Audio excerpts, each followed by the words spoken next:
Welcome to this Modular Podcast show on performing with Modular. Something we've addressed before, but before we take this opportunity after Modular meets Leeds to chat to Phil, VCOADSR, Robin, Scanner, and Nina and Paul from VOXx.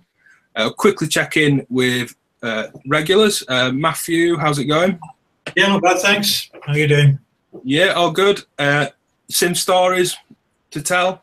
No, I haven't got any really. Right, all right, move on. Greg, how's it going? Not too bad, Ben. Not new modular, but I did pick up a new pedal. Remember this one from Superbooth? Yeah, it was great. Animal Factory amplification. This one's called the God Eater distortion pedal. Been really enjoying that one. If anybody hasn't checked out the video that we did at Superbooth with these guys, go and check it out because these things sound great. This is one of the first runs. It's even kind of first run 3 of 8. Oh, nice. So yeah, it sounds really good. I've been running just a little kind of PO12 pocket operator through it, and kind of drum machines through it sound really nice. He said he was going to be doing modular, didn't he? He's based in India, isn't he? Yeah, he is doing modulars as well. If you're watching, Addy, this would make, if you had voltage control over these knobs, this would make a really cool module. Come on, Matthew, tell us where you've been. I've been to EMS in Stockholm on an artist residency. Oh, I didn't know. It was fantastic. It was just vintage Buchla and Surge heaven. So we've got like, I think, more than 6 studios there, and they've got basically a studio and a vintage piece of equipment in each one, and then that's kind of it. So you kind of book time in whichever studio that you want to use. But I primarily did the Surge. Most amount of time was spent with the Surge, but they had 2 fantastic Buchla systems that were just incredible. And again, they're all bespoke studios that have been made by a real kind of acoustics wizard. So they just sound incredible as well in there. All bespoke, made speakers. Yeah, just didn't want to come home. Yeah, cool. Then we'll work his way down the line. Robin, how are you? Very well, thank you. Yeah, absolutely. What have you been up to synth-wise? I got toys in the post today.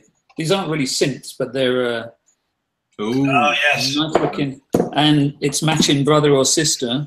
Yeah. Yes. Yeah. So I don't have a power supply for them. So it's one of those frustration things. You get these lovely toys and realize you suddenly need a 9-volt DC, particular type of plug. And I went through a whole drawer of plugs, and unfortunately, none of them fitted. So, so I've yet to play, but it will happen. It will happen. The Infinite Jets is particularly just a drone machine. It's just it's fantastic. I've had my eye on that for a while. Yeah, and I haven't really turned up in Europe yet. I got them from the US from a friend there, but I don't think they've really turned up over here yet. No, I was going to say that to you, how you got them, because I know that they keep, they'll put a burst of them on the website and then they sell out immediately. Yeah. And then, yeah. Just abuse your friends over in the US. Yeah, exactly. And, they can help you. It's the funny thing with pedals. It's always, as you said, frustrating when they come in and you can't power them on. And it's that, it's a universal power supply, don't worry, but it still means a trip down to Maplin. Yeah. You really want to do it that day or wherever you can find one. Keep going. Phil, how are you? Mark, Ben, how are you? Very good. How's the SEA system you perform with at Leeds that we'll obviously get into in the chat, but have you already started stripping things in and out? Yeah, I have actually. I'll talk about it a bit later, but just getting a trigger delay for the tip-top one because there's a lag, with some sequences for CV and the gate. So I just got that today from Laddick, and it works perfectly. So that's great. Okay, so you're having to just make sure the CV hits a microsecond before. Yeah, so I'm going to have to delay the gate by a couple of milliseconds. And Okay. yeah, it works. So that's good. But I've got to find something to take out the case now, which is the problem. And Paul, how are you? I'm very well, thanks, Ben. Yeah, good. Any sim stories before we get going? You've been up to? Yeah, well, I think the big news for me this week was trading in the phonogene for the morphogene. That was pretty cool. It's a stereo world now, which is very nice. Yeah. Phonogene was always a core part of my system, so I always like to build things around samples. And I love it. Sort of always loved that thing where it's like an instrument in itself. It's not a sort of conventional sampler in any way, really. It's an interesting, abstract sort of system that we take to different places. So the morphogene was a natural thing to replace. So I was umming and ahhing about it, but it's been great. I mean, I've spent the last 2 or 3 nights up till pretty late, sort of going through lots of vinyl and just capturing stuff. And it sounds wonderful. So and just I'm having a great time with it. Very nice. Nino, how about you? Yeah, hi Ben. Yeah, really good, thank you. Few new modules in this week. I'm trying to replace the Nord Drum 2, which I've been using for drums mainly for the last 1.5 years, with bringing the drums into the system. So I've got a couple of Pico drums and a Plonk, which I haven't installed yet, but will be doing so over the next couple of days. Yeah, really, with Plonk, I think it's I love rings for the physical modelling aspects of it, and I hopefully Plonk will do the business as well. It definitely seems to do from the videos I've seen and when I've seen it in action. So yeah, so really looking forward to exploring that a lot. Yeah, cool. Yeah, I think we did we both sort of traded in the Nord D2s to try and bring everything into the system, into a case. I think we're really trying to sort of make this thing a sort of instrument, a self-contained instrument. Great, and the useful thing with the Pico as well is it enables us to bring in our own sounds. You know, we can create our own kick drums, whether it's kick drums and snares, whether we synthesize them or sample them, whatever. It's just lovely having that sort of bespoke element back into the system. Yeah. Yeah. Important for us that, so I think we weren't quite getting some of the textures that we wanted in our performances. It was great for some things, but not for everything. So it's nice to have that as well as having it all in one box. It's a great feeling. Yeah, cool. We'll definitely get on to samplers. You all had some element of sampling going on. We'll kick off as we've a chat room on YouTube for anyone that's watching and not seen the chat on YouTube. Pat Brady just said to Phil VCOADSR, get a bigger case or another case.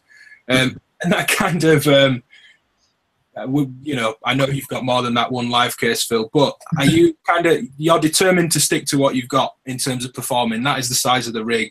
Yeah, completely. And it's just partly for limitation, because obviously that often is an interesting creative thing, but it's actually logistics.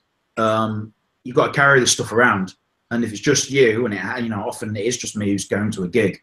What I've got already is almost back-breaking. When I first started 2 years ago, Ross Lamond made me a 12U case. It folded up. It was great. It weighs a ton, and I actually did my shoulder in there to go and have physio and everything. So it's like a serious thing, you know. You have to have something you can literally move around, and you getting up and down stairs, getting on and off trains, all that sort. It's sort of boring, but it's actually really, really important. You know, I've got a Pelly case for half my kit now, and I really went out of my way to make sure everything, half of it could go in the Pelly case, and the other half I could put on my back. Yeah, that rig. Well, you kindly had me over at yours for the Brighton meet earlier in the year, and when we were packing up that morning to go to the meet, it was pretty backbreaking as is. Yeah, it's not great as it is, but I don't really think I can make it any. I can limit it anymore, to be honest. It's just how it is. But I mean, that aside, it's interesting you bring up the limitations being a kind of creative thing. I guess we've kind of panned that around everyone. You performed with just a 6U case, Robin, at Leeds, and I've often seen you go out with that. What are your kind of thoughts on that in terms of the limitations and how that guides the performance potentially?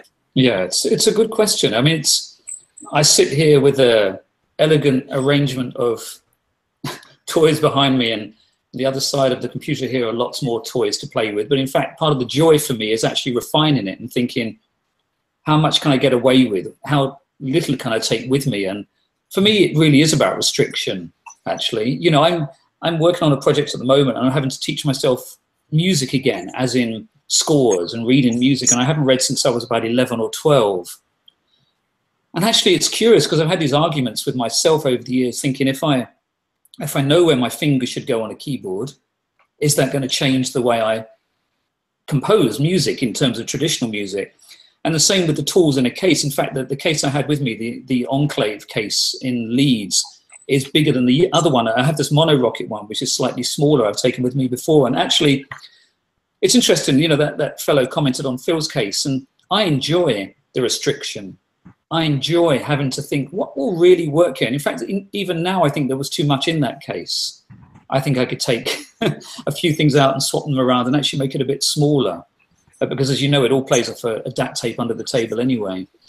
But, I'm interested in restriction. I like, because I'm not sure where I'm going when I perform live, you know, I have a different approach.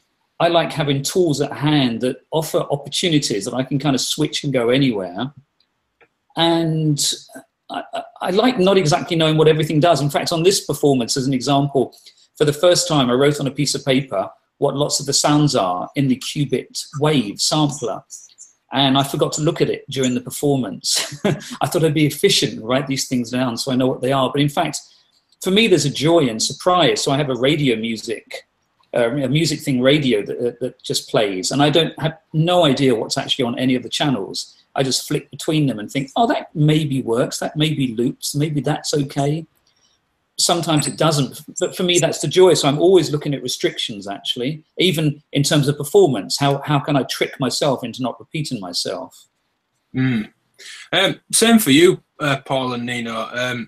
You guys just bring a case each. I know there's a mixer between you and maybe the Nord drum, but you're not bringing a huge system. And all three of you, you know, it's very comprehensively performed music. It's not a kind of modular jam as you see a lot on Instagram and Facebook and things. It's well fleshed out, textures, beats, melodies, movements, dynamics, arrangement, for all three of you. How do you guys, have you guys got a similar kind of one in, one out rule? There's no temptation to bring another case. How do you approach that? I think the temptations. Sorry, Nick, go on. But I think sometimes it's almost important to not follow the industry too much, because there are so many new modules coming out all the time, and if you can get caught up in this loop of always wanting the next new module because this has got this trick that this module doesn't have, and you can end up spending no time actually really exploring the modules. So, and in terms of our systems, I think we try and actually we've had this over the last couple of weeks while me and Paul have both been buying a few new modules, and I think sometimes, especially for me, probably more so, I was really like what Paul's got. Oh, I love that sound, so I feel as if I want to have that. And then Paul goes, well, hang on a minute, because otherwise we're going to have two systems that sound the same as each other. So we've got to, we try and make sure that we've got our own individual sounds. So when we're building our patches, we're not ending up with two patches that sound not exactly identical, but the essence of the sound being very similar to each other. So. Yeah, exactly that thing happened over the last couple of weeks. We were having an exchange about, what would be the sort of modules to sort of complement each other. Nino was on the verge of getting a couple of modules that were either the same or similar to what I was doing, and we're like, well, no, we don't want to do that because we really need to have that sort of these different textures. I think we're quite lucky performing as two, even though we each have a sort of individual case. Of course, we've got two. So I guess unlike the other guys, we do have a lot more access to all those modules. But at the same time, I think we still prepare our patches fairly individually. I mean, we'll agree on a pitch and a key and a scale, and we'll have a theme we're working towards. And we'll we'll kind of throw a few tracks in of things that we'd like. Right, well, let's, for next performance, let's do something that's got this kind of vibe to it. So we'll throw a load of tracks in. We'll go listen to them. We'll decide on, as Paul said, key, tempo, and then, right, you do kind of the more driving beat-driven one. I'll do the slightly more mellow one, and then we'll go away. Then we'll come together for a couple of rehearsals, and and flesh it out from there. The individual patches end up remaining sort of, although we're working together, we rehearse them together so that we can see how they're playing off each other. We're still working within those individual cases. Reinforce what everybody else has said there. What Phil and Robin were saying, I think limitations are really important. I mean, that's one of the reasons why I probably got into modular in the first place, was because of those limitations and a desire to sort of find a medium that allows me to express my ideas in a way that's really core to what's going on, in my imagination. And that's so important to me. And I just felt over the years, 30 years of making records and stuff, it's got lost. It's just that I got further and further and further away from that. So these limitations are really important. I think they're a really critical part, certainly for me, for what I do with this. And also just from a visual point of view, from a performance point of view, a few things. So for example, we've made sure we both got the same case, same dimensions, we've got the same individual mixers, and we like to put forward a bit of an image, but we like to make sure that visually it looks and sounds, it looks unified rather than sort of not a mess, but just because there are two of us. I think it's important. I think what we're keen to avoid is just two people with a couple of patches, and it can that can easily sound like a real mess. So we're kind of we work very hard to try and make sure that we're performing together, performing with each other. Just two guys setting up a couple of modular systems and just running it. Yeah. No, a question that's popped up in relation. For those that are in the chat, I'll keep dipping in and out of this kind of as it suits. Don't be offended if we skip past any questions. But Sonant has said, does anyone find themselves ever lost in what they're doing as a result of pulling in new modules? I guess, for me, I guess I can mirror what you guys have said, that you really need to learn your gear. I wouldn't put a new module in the day before a performance. I imagine, say for you, Phil, you're saying that you need a trigger delay. That becomes quite quick. You realise at a performance or a kind of session at home, this isn't doing what I want. I need to fix it. And yeah, you're totally doing that. Yeah, I mean, the thing is, this is an instrument. It's actually behind me, most of it. There's not one single module in there that's never used. And I think that's critical. So, if you've got a module that's in your live case and you're not using it, you've got to ask the question, why are you carrying it around? And so then it makes you really focus on what you do need in your case. And I never get lost because I spend a lot of time thinking about how it works. There are lots of sub voices, and they all have to work in conjunction. And obviously, the style of music I'm making currently, it all has to be tight in timing. So I haven't got a lot of leeway in terms of things going wrong, because it's pretty obvious it goes wrong. Like at the Brighton meet, there was this about halfway through the delays just went wonky as hell.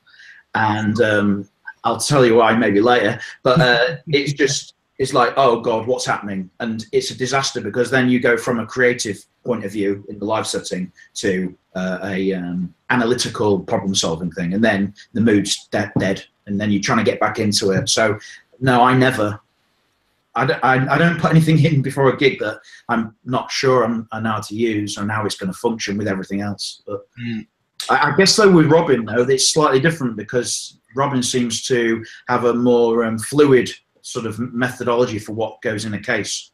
Yeah, but the one thing I wouldn't do was I wouldn't put something in my case I had no experience with. Sure. Yeah. I mean, the truth is, when you first buy things, there's a tendency to buy not lots, but you buy things and you don't fully understand them. And it's an argument that people always say, which is you do have to learn it. It's a language. It's like trying to read a book in another language. You need to learn the dialogue. You need to learn that language to be able to understand it. And in fact, for me, if I'm going to buy anything new, I research it a lot. In fact, the only module I bought recently was this one, whatever it's called, this snake charmer, which isn't very exciting on a camera or anything. It's this thing in a corner that sticks out here, and it simply gives me 8 outs. Cool. So, and I'm not using that for a live case, but in the studio, it gives me 8 outs which go directly into my sound interface. So it means I can actually mix in a much better way. But I spent weeks researching a solution to something like that. And in fact, I could easily have made a mistake and bought the wrong kind of thing. So actually, given that there are so many utilities at hand now in terms of not only manuals, but people like Ben's videos, other guys' videos, all kinds of responses on different forums and everything, it's extremely useful today just to spend time online and be able to find that research, because it is extraordinary. Whereas a few years ago when I bought things, I couldn't find anything about some modules. There's like no information, not even the manufacturer helped you with it. So, and you're relatively blind. I mean, it's a bit like some of the tools I have on the other side here. I have an old Buchla sitting here. I don't have a manual for it, and I love the fact I don't really understand it. And it's a very different mindset to working with the Eurorack modular system. And, you know, as Phil said, I enjoy that kind of challenge. But then again, I'm doing something a little bit more open plan, you might say. You know, if I make a mistake, I can kind of erase it in a way publicly, and people don't really know, even though I'm standing there thinking, oh, what did I just do? As Phil said, when you realize that something's fallen over in terms of like a rhythm or something, or the bass isn't working, then something's definitely gone wrong. So it's all about research. It's about making a commitment, I think, and trying to work out what you really want to use these things for. What language do you want to speak? What kind of sound? I think what's unique about this is the fact that you can look at the performances at any of these events, such as Leeds, and realize that each of us had a very unique voice during that evening. In fact, we could have used many of the same tools. But again, I've said it before, it's about finding that voice and using these tools to find that voice.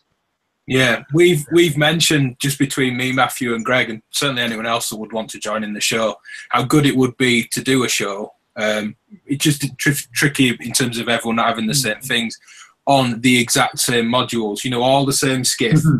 And, you know, even if it's just a minute long, 60-second patch example, or it's a full piece, but just all make something on this. But you could do it as an alternative 3-module challenge, couldn't you? I mean, there's enough people that have 3 modules the same. That could be really good fun, actually. Yeah. Experiment that, yeah, that's a great idea. I'll just sort of chime in with the fact that you're always sort of talking about, you know, not putting a module in that you weren't kind of really sure about, that you kind of got to know. I did a rather foolish thing when I performed in Toronto last year. I installed the Parasites firmware on clouds like 2 days before I was doing the gig. A great idea to give me these sort of extra options. And it was a good idea, but like how you mentioned, Robin, that you printed out this piece of paper with all your sounds on it and you knew where it was, but then you didn't look at the paper. Well, I did something similar. I wrote all the things down of these new parameters that this thing could do, left it on the plane.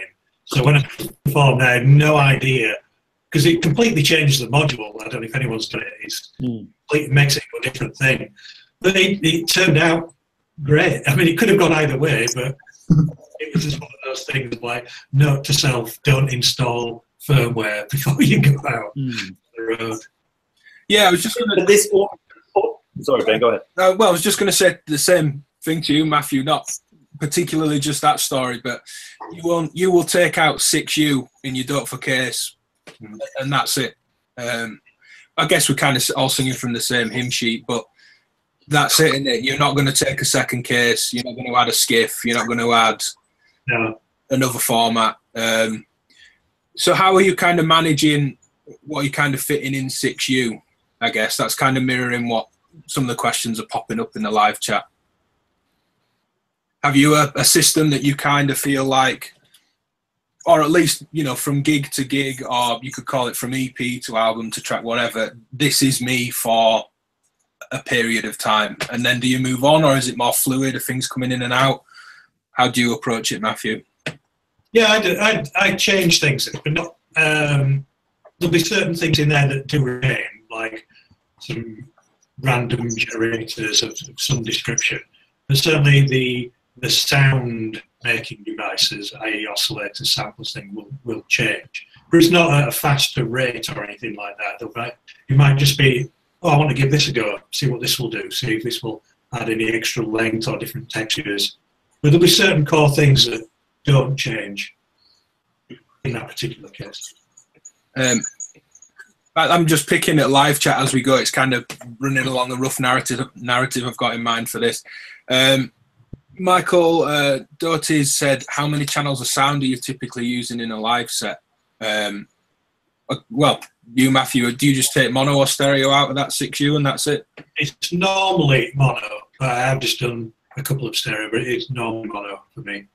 And then you guys, Nina, I think you've been answering the chat anyway, but you and Paul, was it just stereo at Leeds to the front of the house? Yeah. Yeah, it was. It was stereo. We have the two individual. We each have an individual 14-into-2 mixer, and then both of those go into a little sub mixer, and then that goes front of house. And we have, obviously, we can monitor ourselves and decide when we want to bring ourselves in and out of the other person's patch. And we would have worked it before, so we kind of know what's going to work to a certain extent and what's not going to work. But it's always just good to check these things before it goes out. So I've always got a pair of headphones on because I'm always sort of just seeing if something's working or not working. And we've got to be mindful as well. Sometimes if one of us is sort of sticking on a particular chord and the other person's moved the patch, those things, then you just got to be mindful of stuff like that. We kind of have little signals that we pass to each other about when those things are working. Yeah, cut it. No, it's to be fair, it's fairly the communication is fairly tacit. Occasionally there'll be a hand that'll kind of just do a little kind of down or whatever or something like that. But actually at Leeds, because for the first time, and I kind of didn't tell Paul this until the rehearsal made us, we decided on a key, which was fine. I started in that key, and then decided I think I'll go to this key and that key and some other key, and then I'll come back to the first one again.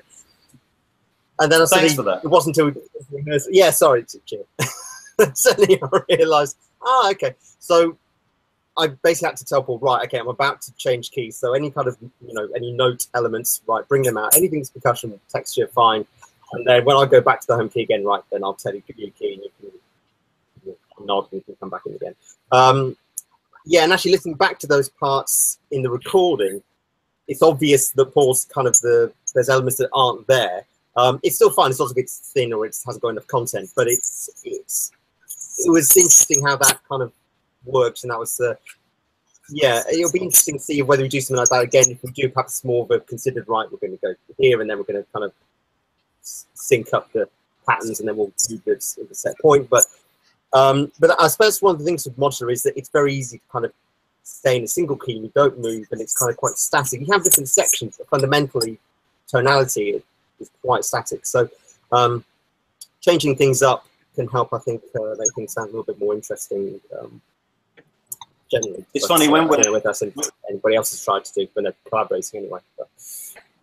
Just going to add to that, one thing I've noticed recently is when I'm preparing patches for things that I'm doing outside of DivKid, they sound completely different. When I'm doing stuff for DivKid, I'm really aware of the DivKid thing, and the patch, without realizing it, seems to musically, sonically go in a particular way. Because I almost leave space for Nino. I can sort of hear, where things are going to happen when we start playing together.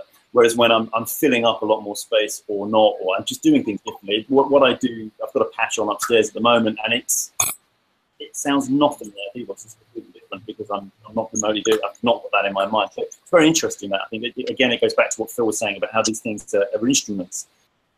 I think it proves that point. You play your instrument in different ways depending on what it is you're doing, or with or for what it will do. Yeah, it's like performing or producing more traditional forms of music, knowing there's going to be a singer or not, and how much space you carve out, kind of musically and sonically for that. Sticking with the kind of channels and things, Phil, you fairly recently brought in the is it Mode 1 or Model 1? Oh, it's Model 1. Model 1. The Colin Heath. Yeah. Yeah. So when that came out, it would have been actually the beginning of last year, but it was only this year that I started using it live. There's a couple of things that drew me to that. Was one, that all the channels were stereo, all the AUXs were stereo, and all of the channels had low pass, high pass filters. So so I was actually earlier, like middle of last year, when I was still using a generic small mixer, I was using a QMMG for low pass, high pass filtering of, say, the drums or different voices, so I could take stuff out. Yeah, and I think really this mixer, yeah, it's expensive, but then again, when you've got the amount of top-end equipment that I'm using to then stick it through, a Behringer mixer would somewhat be not doing the sound justice. But I just find that this mixer is really helpful for what I'm doing, and I just love using it. And again, now it's part of the instrument, my live setup instrument, so it's completely integral to it. But the stereo thing is actually really important to me, because for a long time and I think it's not unreasonable, a lot of modular stuff, you have to go out of your way in Eurorack to get some stereo interest. And I think there's a lot of new modules, whether it's things like the clouds or, there are plenty of modules now that are getting stereo in there, but a lot of it is mono, and it can get a bit tedious after a time if you haven't got any sort of space when you're listening to stuff on headphones. So that's what. Anyway, I just want to bring stereo into the mix, let's say, and I'm very happy with that Model 1 mixer. So, how much has that kind of changed your performance? I mean, we'll cut in. Well, certainly at the start of the video, and any key kind of references we make to the performances, we'll stop and edit in bits of these performances to the video that goes on YouTube afterwards. But people will have heard a little snippet at the start when they watch back on YouTube. How much do you feel this has changed your performance? Like you said, filters per channel, a high and a low pass per channel is, well, in stereo is potentially, what, 12 plus filters? You imagine trying to do that in your rack. You probably got 9 years. You probably got 6 years just doing that mixer there. And then, and no disrespect to the people who are making Euro rack mixers, but frankly, they're not playable. They're just too small, too fiddly. You need to be able to, go to a knob and know what it is. You don't want to be hunting for the knob, because there's 6 knobs within the space of 6 inches. You need to be able to go to something quickly. And for me, it has made a big difference, because, for instance, it's got lots of cues, it's got auxiliaries, and I'm using one of the because it's a DJ mixer. But I'm using, for instance, the Q. There's 2 Qs, A and B, and I'm using the B Q to actually as a sidechaining source. So I'm using that. So I'm really trying to use as much of that mixer as I possibly can, and it has made a big difference. Just to the fact that if I bring in a new element and it's got some low end and I've got something already going, I can just bring it in with all that low end out, and then I can just blend the two, and mix the two, and it just does work. So it's I mean, I like it. So. All those long, I'm sure many people watching, certainly all of us, we've all heard those amazingly kind of long form developing techno sets where you can't hear the kind of merging of one idea and another. Exactly. Like you said, sculpting out low end, bringing in the next drum sound, but it not being dominating. And you need filtering and not just volume. Yeah, you do. On a complete opposite end, but I mean also musically very different, and there's obviously no right or wrong if someone's watching thinking, right, I've got to do that, that is going to be the one thing that suits me. You were just straight out of the case, Robin, but you did have some cueing set up, didn't you? So you could... Yeah, I mean, I've got the Make Noise Rosie, which sometimes I use if I think, actually, maybe something should be in tune here. Or perhaps, let's see am I really going to mess up this rhythm or not? Let me just check before it goes live. But the output is mono at the moment from an Erica synths mixer, but it goes into the Eventide H9, so it goes in mono in there, but stereo out to the PA. So the effects that the audience might hear or on a recording are going to be in stereo at that point, which is quite pleasing. But the Rosie is just a very simple thing. I mean, it's an emulation of a kind of DJ cue system. And actually, I hadn't put it in the case before. I just decided, I thought, hey, let's see how it works. And actually, it's quite a valuable tool to have for these kind of performances, especially when you're not quite prepared. It's in a sense, it's like a budget version of what Phil's got, tiny corner of it. Yeah, I was going to ask you about that, because I've been looking at one of those for ages, and I wonder why we don't really see them a lot in people's live rigs. We see lots of people play live at different venues and things, and it's always one of those where I think, I should get one of those, because it's just, again, a very simple device, but particularly if you do longer pieces where you can queue up something. Yeah, it's very handy. It just gives you a bit more confidence if you're not sort of I haven't rehearsed a set. What I've done is collected a series of modules that I feel will complement one another in an environment. And in a live performance, you might suddenly realize, actually, this is total chaos, and chaos is fantastic. But when you're trying to develop something that has a kind of elegance to it, perhaps, what you maybe don't want to do at that moment is absolutely ruin that mood, which I've been guilty of before. So Rosie is a little sort of backup plan whenever I use it. I probably used it 2 or 3 times, perhaps, in the performance. I can't really remember. I mean, the one funny thing is about performances for all of us and for any kind of performer is that it happens live. And you're very much dependent upon an audience to respond at a certain point, at the end, certainly. And it's curious because you can't really listen to what you're doing. If you understand what I mean, it's only afterwards that this process happens, when you hear a recording back. And sometimes you're longing for at least someone in the audience to go, that was great. When people say nothing or they all just leave, you just feel so empty and disheartened, you know. But, you know, Leeds wasn't like that, I must emphasize. But there are moments during performance where there is that feeling towards the end. You're thinking, you know, because I don't leave spaces like many people do. I've never left spaces in live performances. I've performed for about 26 years, all kinds of different concerts, and I never leave spaces between the tracks because very early on, I was nervous in case people didn't clap.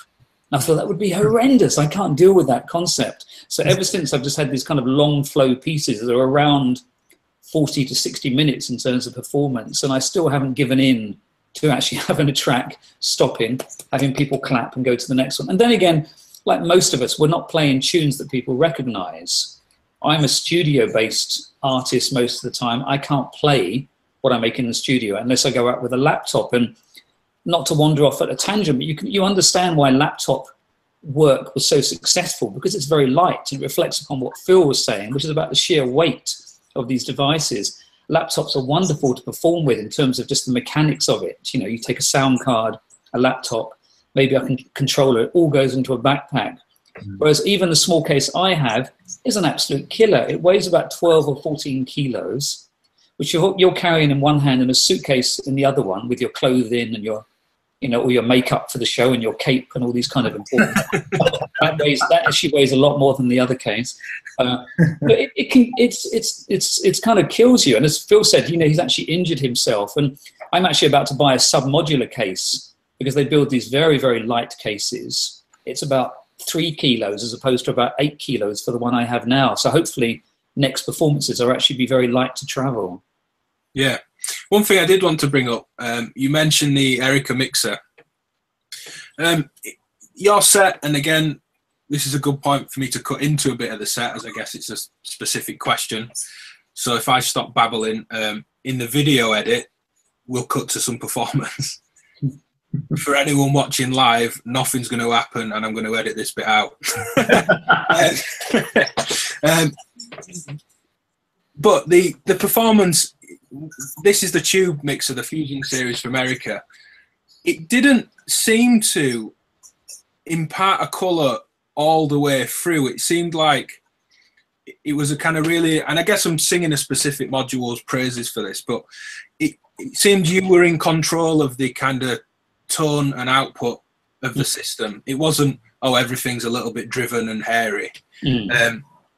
Did it offer much control? Is that the first time you've taken it out? How did you feel with... Yeah, it's a good question. The first time I've taken it out, historically I've used IntelliGel mixers, which have been very clean and very crisp, and they're very great, you know, really easy to use with the sliders. But I just thought I'd have an experiment with this. And in fact, in the studio, you can push it, you know, you can push it and it gets a great kind of, not quite Motorhead, but you get a kind of grindy warmth to it, which sounds fantastic. But actually, I wasn't too confident, or in a sense, there was no real sound check. So I was a bit nervous about pushing it too far because the sound check was only a line check. You couldn't hear it through the PA system. I was nervous that if it pushed it too far, it would reach a level of kind of earthiness that I didn't really want, a bit too kind of dirty in a sense. So I actually kept the levels quite discreet. And, you know, doing that, it was a very clean mixer. It didn't color any of the sound I was producing. What I heard from the monitors, for my ears, sounded like what I wanted to be hearing. Yeah. Someone in the chat, I'll just catch a name, just brought up, sorry if I miss your name here. how did you learn to perform live? I guess that goes to anyone. I mean, it's a modular show, but did anyone specifically kind of set out to learn, or did you all come to modular performance from, you know, perform with a band or a laptop? Or it's a not kind of hard question, I guess. Well, I mean, I'll try and give it a go. I mean, originally I was a guitar player and I played guitar. I basically got sick of that and decided to try and make electronic music because it's easy. That's a joke, by the way. But in all seriousness, I thought, yeah, surely it's trivial, and it's obviously sort of almost 10 years on. It's by no means trivial, and I'm still only just beginning, really, in my opinion. So I have a tendency to want to perform live from when I played the guitar and played in a band, but obviously at some point I had a bunch of modular equipment sat in my living room, which is my studio, and thought, well, I want to perform this out live. And then that going from having let's say 12, 18 you in your studio to going out live, that was a big step for me. And actually somebody asked in the chat, why did I move away from the Circlone? Well, funnily enough, the Circlone sequencer was the thing that allowed me to first move from the studio out and play live. But now, because going back to the logistics, it's just too big a thing to move around. But yeah, I guess I've always wanted to perform, so it's just been a natural progression. Of course, learning how to perform and interest people, that's an entirely different thing from the tools you use. You know, they're not necessarily linked, but they can be. But yeah, I sort of rambled there. But yeah, I mean, it's probably worth mentioning, sorry, I would say it's probably worth mentioning that it's a big shift for you, isn't it? The orthogonal devices sequencers. You know, you're on about the Circlone one, but the reason why you've moved into those, haven't you? Yeah, actually, that's a good point. Matt, I mean, so those orthogonal devices, the ER101 and the expander, the 102, they do quite a bit of what the Circlone did. It doesn't do everything the Circlone did, but actually it's got a lot of clever things up its sleeve that, in my humble opinion, it's the best sequencer in Eurorack. There's no shadow of a doubt. If you want ultimate precision and ability to change things radically as well. I mean, I'm using it in quite a pedestrian way, you might say.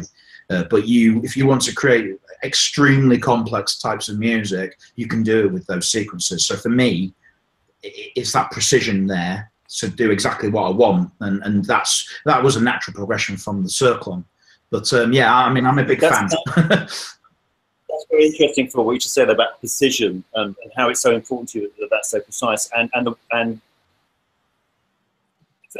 idea that, you know, performing was something that you were working towards. I think it's completely different for me on two of those points. I mean, for me, the precision thing is one of the things I don't want too much precision. I think this comes from years and years of producing records.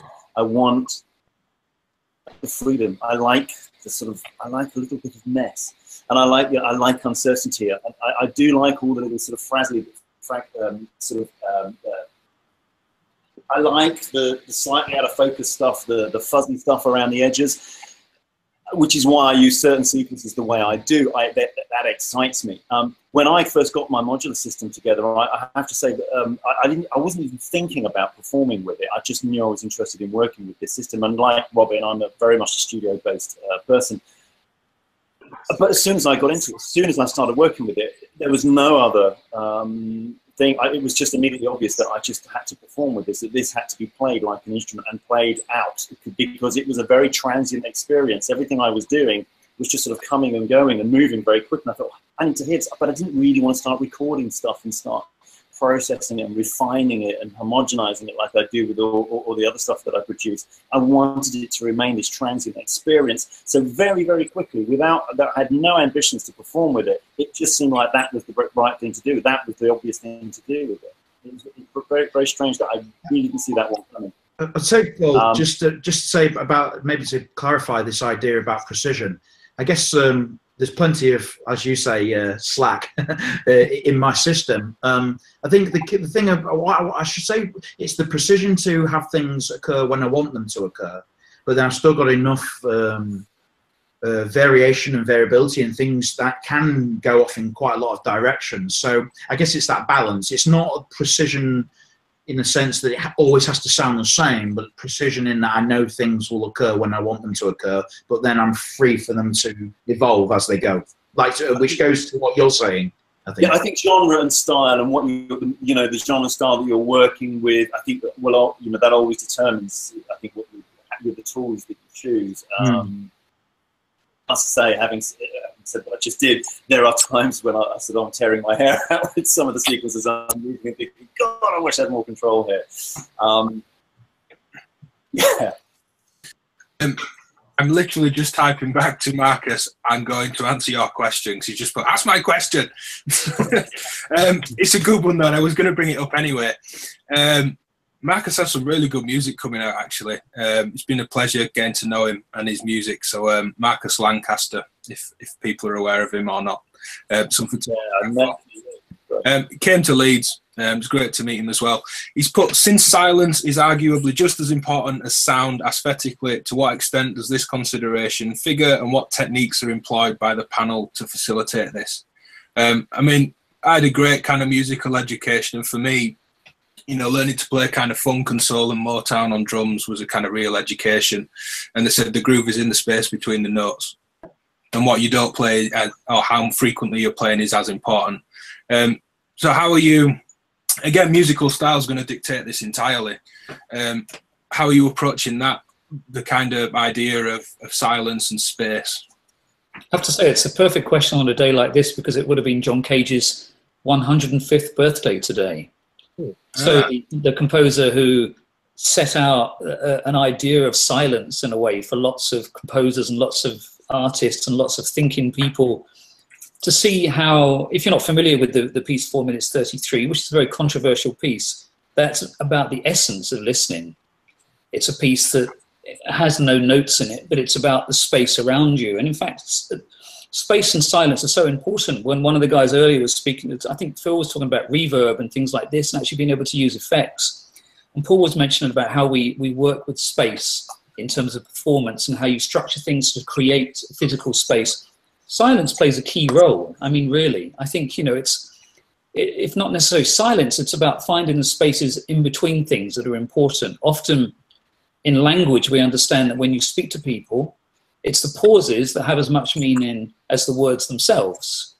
So when you're conversing with somebody and there is this pause, there is this moment of thinking, is really just as valuable. You know, it's not all about just throwing the stuff out there. And I think it's a very important consideration when one makes work, which is to create space between sounds. And in fact, what I tend to do whenever I do production for bands or if I do remixes for people, I tend to always keep removing things. It's a bit of a kind of a game of is it Jenga, the game with all the wooden? Yeah. Yeah. I sometimes feel that, you know, composing music and making work is a bit like that, in that you have this structure, and I keep wondering how much can I take away, but it still stands strong, that the frame is still strong. In fact, to me, some of the most successful music is when it's very reductive, but it tells the full story. It doesn't need to shout. It can be quiet, but still tell the same story. I'm speaking relatively abstractly, and I think, you know, as the other guys have acknowledged, it depends what type of music you're making as well. It very much depends. But even in the most aggressive dance music, you know, the spaces sometimes can be absolutely phenomenal. I mean, I certainly remember there used to be a drum and bass track, which I loved. And what was so great about it, you'd go to a club, this is 20 years ago or so, and this track would be pounding away and it would stop in the middle of the track, and his voice said, "It's like a fucking library in here," and it would go back into the track. And it was the most amazing moment, because the silence brought everybody laughing, but it was completely unexpected. And excuse my language, but it's a classic tune. Yeah, it's a very well-known dance kind of trick now, but sounds hit louder coming from silence. It's about the contrast. I'd say, Ben, that there's not much silence in my music that I play out live, but I try and think of silence in the sense of frequency. So you can build anticipation by rolling off the low end of a kick. And so, you know, you might say I'm building space there, I'm letting it something breathe and giving people a little bit of time to take a breath for their ears to sort of recalibrate. So I think you can think of not just silence in the absence of all sound, but silence or all the space within frequencies as well. And that will be helpful. I think that's really well said. I mean, for me, with those long form techno sets, you know, listening back to a 4-hour DJ set or experiencing it live, and that being the style that you're playing, you almost, you know, there's obviously certain rules in dance music. There's usually an offbeat hi-hat, the clap and snare's usually on 2 and 4. You know, there's formulas to follow. And I think because that's what keeps you moving, and that's the hypnotic trance-like element, you can almost forget that that's happening. So I think you can experience this idea of something bare and barren while the hi-hats are still pounding, because it's about, you have that anyway. So it's the kind of, you zone in, and the difference is, I mean, not with the actual sound you're producing, but when it's all a 909 or an 808 or very familiar sounds for dance music as well, it's almost like they're not there. It puts you in that kind of I agree, actually. And it's about the space within the other elements. It's so familiar that it's almost forgettable, but it's forgettable for the right reason. It's like you know, driving a car. You don't worry about the wheels. You know there's wheels. But it's the experience of going around. You know, if you're in a fast car, the handles well. It's everything on top of that, and I think that's. I mean, that's often. I often think, well, my beats are a bit generic, or they're a bit, you know, typical, or let's say, or standard. But I'm often actually more interested in the sounds that go on top, and that's what I'm interested in. And that's where I sort of come from when I want to make sounds and when I perform live. It's what's on top, which is the important aspect for me. Yeah, no, absolutely. For me, it does become about the kind of space between everything else. It's how everything slots together as well. And it can be the same with an acoustic act as well. If everyone's playing in unison rhythmically, those spaces are actual silence in the groove, but it might be that the drums and the bass take one rhythm and the guitar's dead in between everything else. And that almost becomes like a start and stop for one part against another, but there isn't any actual silence anywhere. It becomes this kind of stranger push-pull situation. Yeah, good question, Marcus. I like that one. What about you guys? I mean, Nino and Paul, with you both performing, I know you said you both agree a key, a tempo, you'll be sharing clocks and things like that. How free are you as a duo to kind of play on top of each other? I like this idea of kind of reference tracks and asking one or the other to do something but not quite knowing what they're going to do. You've just asked, oh, let's do something a bit heavier beat-wise, or a bit more textural, or let's keep the melodies more spread out or affected, or... There is I think it's fairly free. I mean, we will try to do something a little bit different for each performance. So we will try to do, you know, the thing with the leads is a conscious decision to take things a little bit more sound designy and less kind of lyrical. Quite lyrical what we did at Super Booth, for example, where so we were going somewhere else, and then we will compile. We'll compile playlists for each other, and it helps that we both, I think, have similar tastes in music. And we're both used to composing to brief as well, so that helps. But yeah, I think we then try to, as I say, there is this sort of subconscious. There's, you know, when I'm in the same way that I suppose when I'm composing and producing a piece for a client, there is that client is sort of on my shoulder and in the back of my mind, and this is something I tell other people about making records. You know, you need to be able to, from your music and from your creativity sometimes, and sort of have this imaginary person in the studio. For example, I've always had a number of musicians that I've worked with over the years that I have a lot of respect for, and their opinion has always meant a lot to me. And I hear their voices when I'm working often. I can almost hear what their opinion would be and things. So when we're preparing for the DivKid stuff, you know, I'm mindful of how Nino will respond or react to what it is that I might be doing. feels like there is a bit of space, maybe too much space, and but I know Nino will probably fill it out as he usually does. I think something we bear in mind when we're thinking about where we're going to be playing is, for example, when we knew we were going to be doing Super Booth, we thought, right, okay, this is going to be outdoor stage, larger space. Think about the type of thing that can be there. We're going to do something that's more lyrical, more driving, something that's got more of a classic fall to the floor kind of feel. But for Leeds, and also when we did Brighton last year, we thought, well, let's, we kind of think about, you guys are obviously going to be there, and the people are going to be there in the know, so we can do things slightly more abstract, slightly more avant-garde, and not like we can get away with it, but we can indulge in those sort of areas more so than if we were going to be in a club or somewhere where people are going to want to dance or going to want to, they're used to normal music in that horrible way. So that's something we do bear in mind. And also in terms of the performance and how we might, it's interesting sometimes when we are doing things on top of each other's patches, if Paul starts doing something, I will respond to that. It's also if I'm just in my zone and all this stuff's coming on top of what we're listening to. We're very conscious of what each other are doing all the time. So, and that will change what I do. So my arrangement, I think I was going to do this, but actually no, Paul's doing this, so I'm going to, because that's really going to work if I do this now. So we do. But there is a technical aspect to this as well, though. The technical aspects of this when you're setting up as well. So some of the elements in the patch, for example, designed so that they will work not only within the individual patches, but they'll also work with the other person's sort of leading patch. So essentially, what happens with is, if we're doing let's say a 25-minute set, it'll be sort of or to 30 minutes. 15 minutes will be a patch largely driven by Nino, and 15 or 20 minutes will be largely driven by me. But there'll be some elements within the respective patches that we know and play with and change and move around and shape and play with the rhythms, with the timings. So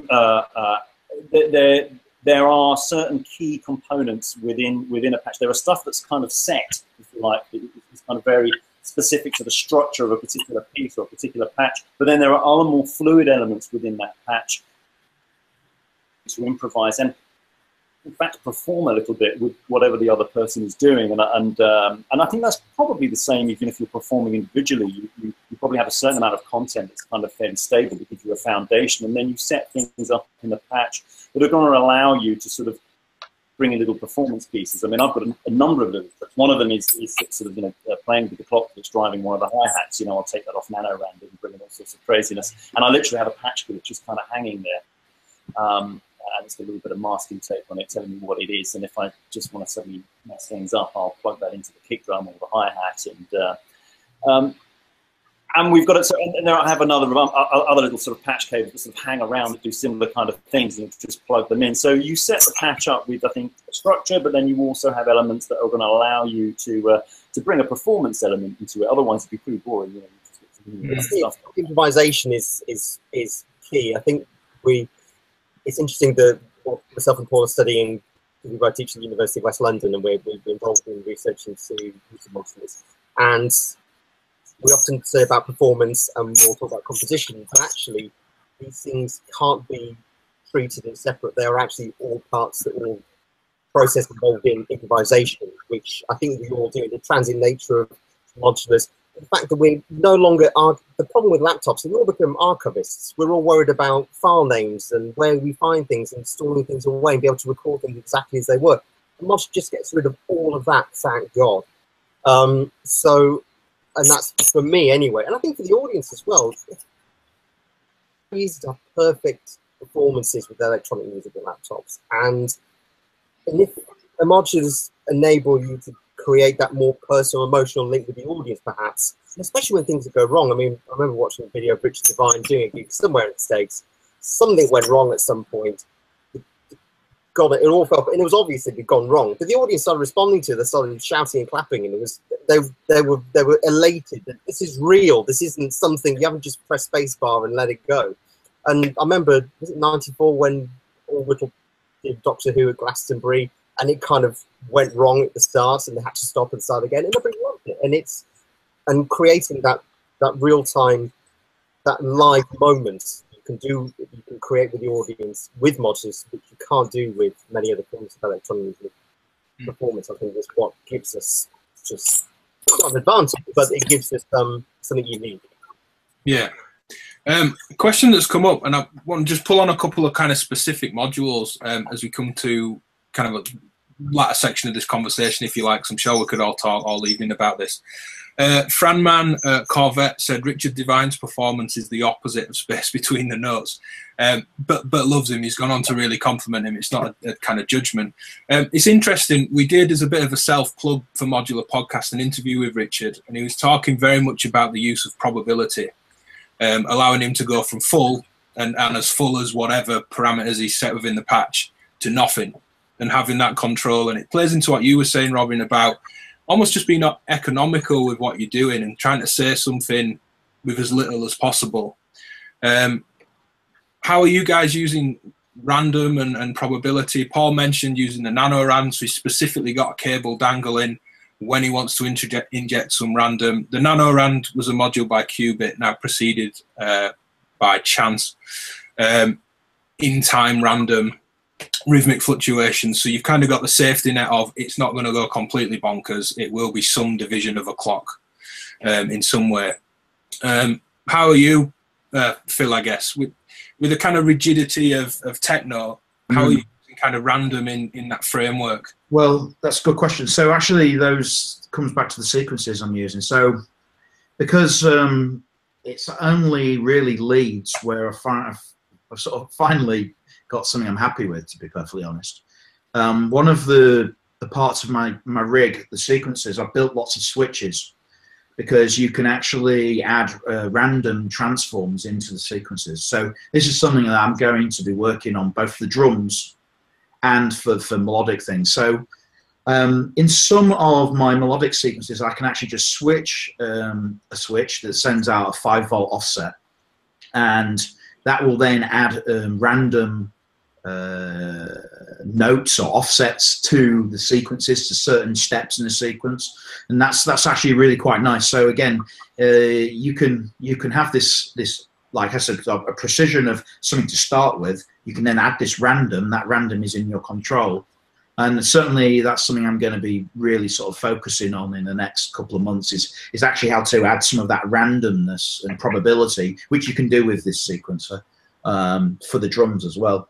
But to be perfectly honest with you, I find I have enough things to be going on, to be manually controlling, that's enough for me to be satisfied that I'm interested, and then hopefully the audience is interested. So to add another layer of randomness at the moment is not necessarily, but it's something that I'm thinking about. Yeah, I think the style of the music sort of somewhat dictates when it's appropriate and when it isn't. Yeah, I mean, if you've got a loop going around, a melodic loop, but it's then going all over the shop in terms of notes, then it's not something you can really, as the audience can really sort of key into and get their heads around and you know, become familiar with. And then once they're familiar with the notes, then really it's all about the timbres of the sounds and how you can manipulate those. That's the interest, not the notes, not the 3 notes that might be circling around for 5 minutes. It's actually the timbre of it. But then if you start adding random into that, then it's going to really knock people away from what is actually maybe the focus. So in my case, I'm not sure it's really that appropriate. Of course, I'm sure there's lots of people, surgeon, who would happily add in randomness and it would sound great.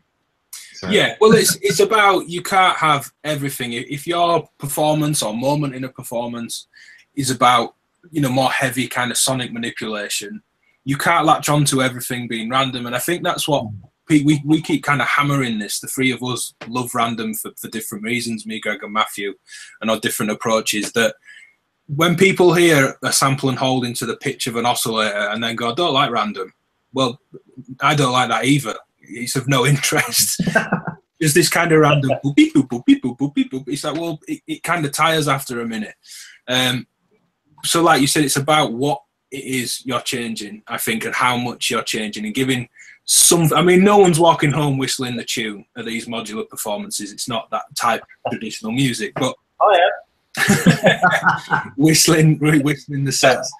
We used the Turing machine in the last couple of performances that we did, and I found that really great. I love the way you can just introduce sort of movement, and that played quite a big role in the Leeds performance and in the Super Booth performance. And you know, I love keeping the value really low and then just opening it out really steadily and then pulling it back. And that's a great performance thing for introducing a little bit of randomness. You know, it's going via. I use it with with the IntelliJolt microscale, and then send it off to wherever. And that's such a simple module, such a great device. And I'm taking the pulses from that as well and feeding them into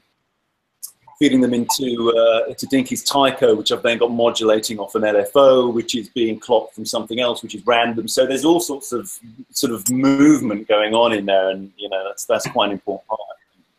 I was going to. One thing that's funny though, going back to, because you mentioned the Turing machines. Last year I did do 3 completely improvised techno sets, 2 which went okay, 1 which was absolute disaster.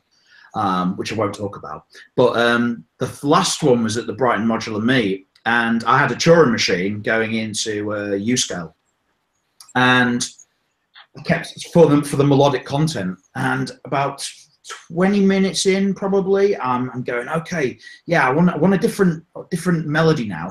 So I opened up the Turing machine to let some new notes come out.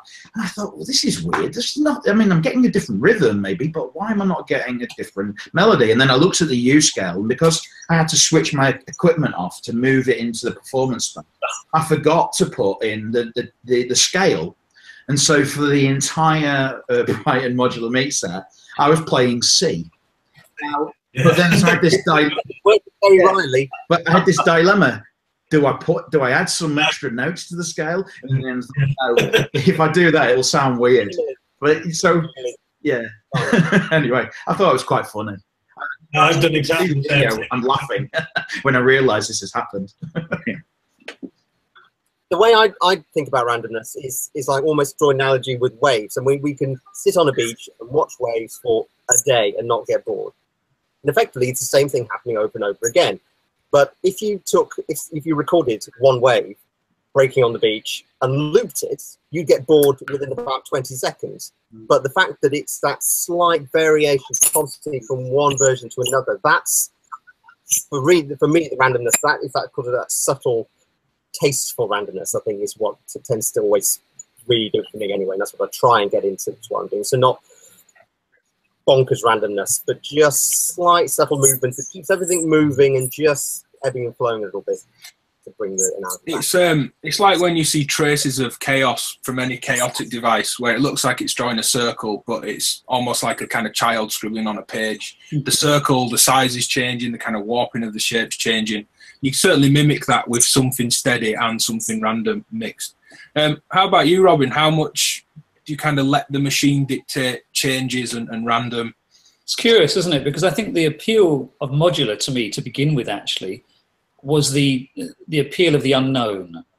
And random offers that to me, actually, in the sense that in my live case, I have the Erica synths random, which is connected to the Batumi. So I have all these clocks, and I can keep them in time, but actually I can get them kind of just, as Nina was saying, just moving around each other in quite a flowing way that really appeals. But actually, qubit chance I use a lot in the studio here, and it's one of my favorite kind of random modules because you can keep it quite tight in a way, but also you can just really open this thing out. You can go wild, and if you connect it to something like some percussion modules, you can get these crazy things going, which sound extraordinary. I mean, one thing I have to say, which may sound a bit odd, actually, a period of music that's always fascinated me is the 1950s.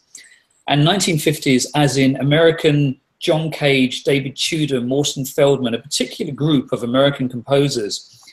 And it's funny because this character, David Tudor, always fascinated me. And I went to performances when I was a teenager of David Tudor and John Cage. I met John Cage. I went to a talk by David Tudor and John Cage. And just to look up photographs of David Tudor's equipment in itself is just extraordinary. And the first time I ever saw kind of modular synths and synths when I was a teenager, it was suddenly the closest I could see to this world. But I couldn't ever attain those kind of things when I was a teenager. And actually what's great these days is people are building these devices that look not unlike these extraordinary machines that David Tudor used to make this. To be truthful, I'm reading a biography at the moment by a dancer and choreographer called Caroline Brown. And she writes about how badly received the work was in the 50s, that people walked out, they just complained about the sheer noise, how unlistenable. And in fact, today it's still quite unlistenable to many ears.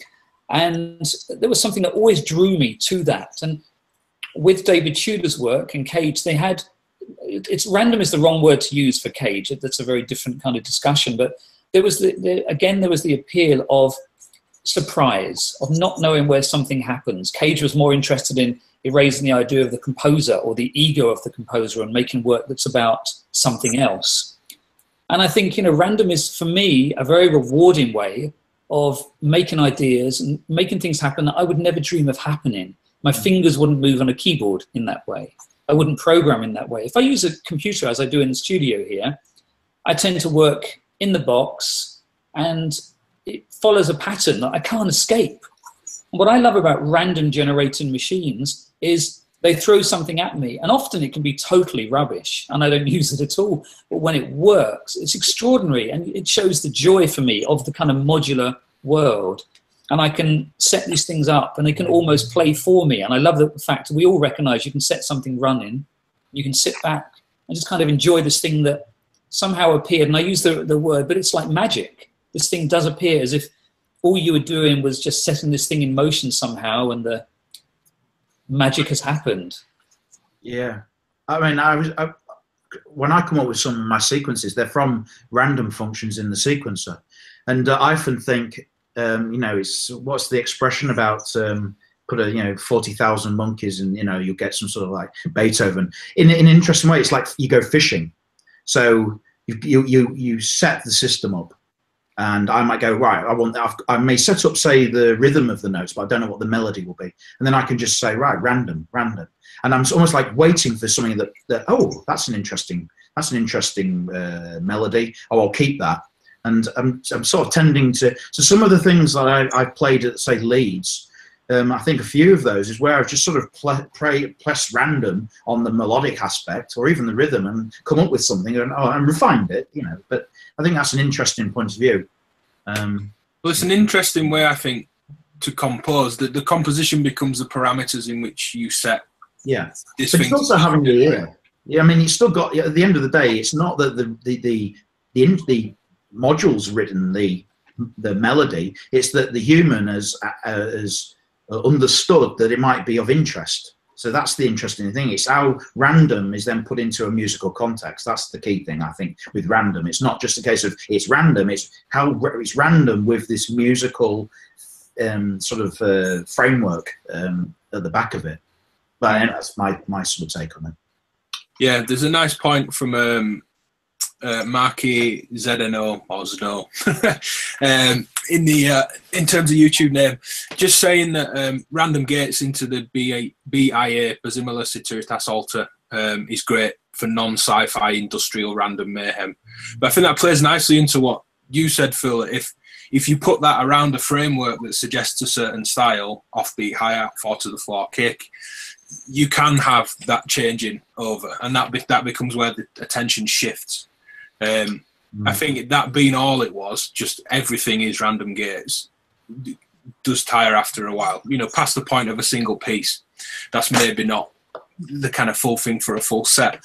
How much are you all, just to kind of end on, I guess, a final point, using or have used and maybe don't like modules that are very much seen as kind of performative and things you touch, joysticks, pressure points, any kind of touch type device? I mean, I haven't seen any with an iwi or a breath controller in your mouth, but those kind of things, kind of human input. You mean breathalyzer? Didn't Sound Machines made a breathalyzer module? Yeah, he did, didn't he? I tried that as well. And Frankfurt, it was the day after a very heavy night the night before. I still would have been over the limits. Encouraging people to come and get breathalyzed on his modular system. The only things I used, Ben, are the FSR tiles, the force sensing resistors. Yeah, I just use those for adding gates into all the different percussion. So I have transforms so that I can in time say, right, I want to add some extra hats or some extra snare, and I can just play those drums in real time. That's the only thing I use in terms of. I'll pull an image of that up. So are you not using that for any of the actual force sensing resistance? I don't use the pressure at all. Okay. So it's just a simple on and off gate kind of thing. Yeah. Anyone else using kind of human input? We're using the Renes. We've got 2 Renes going in the rigs, which we use. And I love the Renes. It's a fantastic thing. I like to interact with it. I mean, it'll just come up with all sorts. I mean, there's a random element depending on how you're driving it. You can introduce a random element to that as well. So, and that'll come up with some really interesting rhythms and movements. I usually playing with a separate prop in it as well, so I can change the sort of feel of it. But what I love to do is tap it. Usually my hands are a bit dry, so I'm constantly lifting my fingers sort of in sets and sort of tapping the plates to try and interrupt whatever rhythm we've got going on it. And sometimes I'll just do that until it'll do something that I think is quite groovy,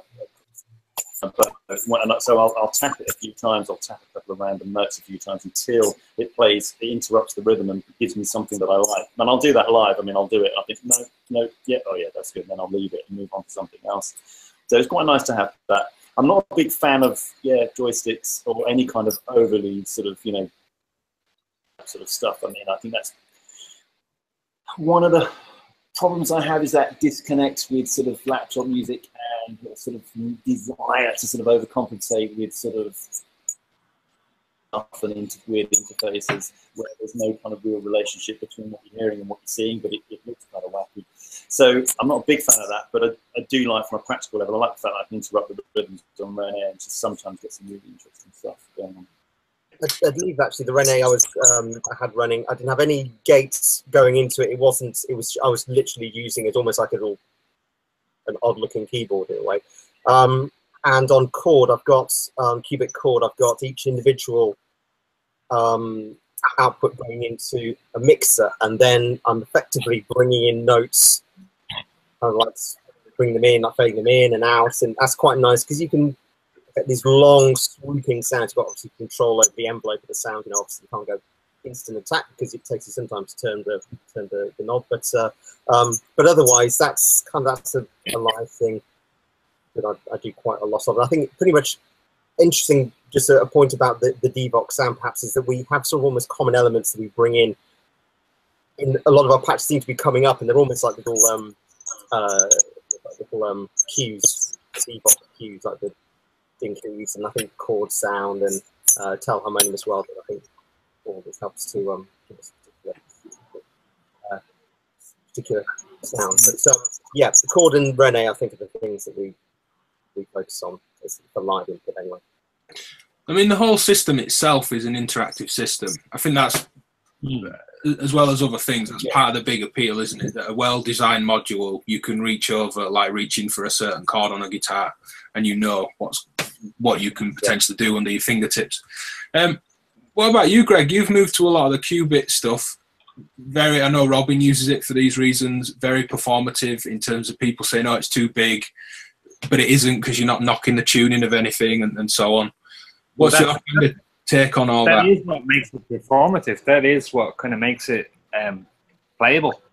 The fact that there is space between the knobs and you can get in there with your hands and change things very quickly.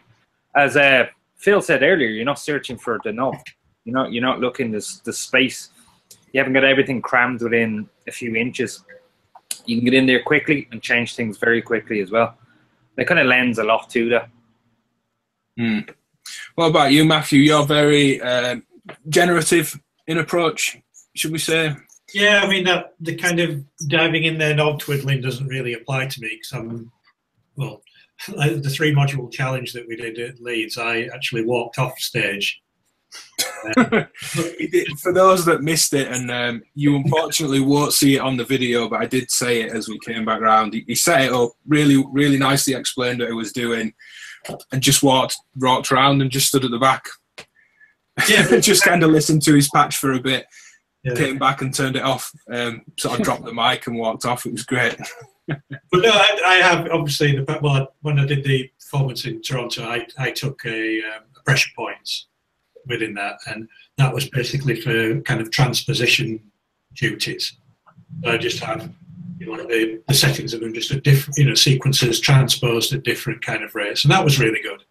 I was just going into a quantizer, so whenever I turned any of the knobs on the pressure points, it was always in some kind of complementary scale. And that was great fun to use like that. But that was for a long period of time, so I just wanted something that I could have instant change. Yeah, that was. You've mentioned this a few times for those that have watched us before, but for the benefit of those that haven't, it was a long-form kind of installation performance with several musicians over in Toronto. Did you feel that input in that situation, when it wasn't a 30-minute set, of just generative music from you, that it was important to have something that you could play and react to from the room, as it were? Yeah. Like I say, it was a reduced little setup, but it seemed to work really well. And just being able to punch in these different values. Again, I was kind of doing it in a rudimentary way, like how Robin's got the Rosa for doing that. I was just kind of doing something similar, but with an Optimix. Actually having one sound queued up, I was listening to that on headphones, and then bringing that in and fading down the other sound. Cool. Well, I think we should leave it there for this episode. We should say that those watching live, we are going to edit in little snippets.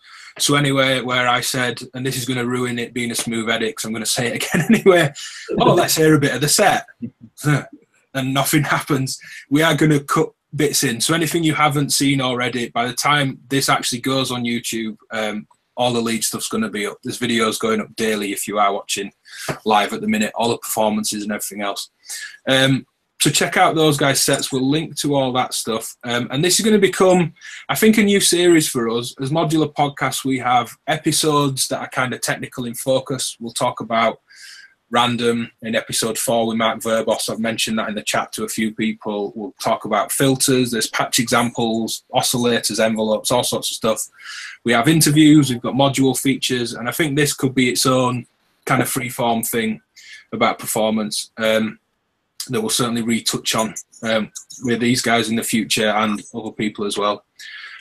So thanks for watching. Anything anyone wants to sign off on? Things that they're rounding off the year with, performances, links to releases, scanner.com. All that stuff. I've got 2 new albums coming out this year, just 2 new albums. And I'm traveling, actually. I'm off to France next week. I'm playing in Washington, D.C. for the first time in years, actually. Next month with a dance company. So if anybody's out in Washington, it's a free show, or 2 free shows. So keep your eye. Are you dancing? I'm dancing always. There's always no cape this time, just my tutu and ballet shoes. It's exhausting my life. And the cape, obviously. Always. That's a constant. We're playing at the We Are Robots Festival 2nd to the 5th of November, which will be at the Truman Brewery on Brick Lane. In addition I think we're on the 4th to be. Thanks, but yeah. Your release, Phil, is fantastic. Sorry to kind of blow your trumpet in front of you on the show. That's fine. Yeah. So released something back in April. It was a double EP, sort of 2 sides, 2 different types of techno, you might say.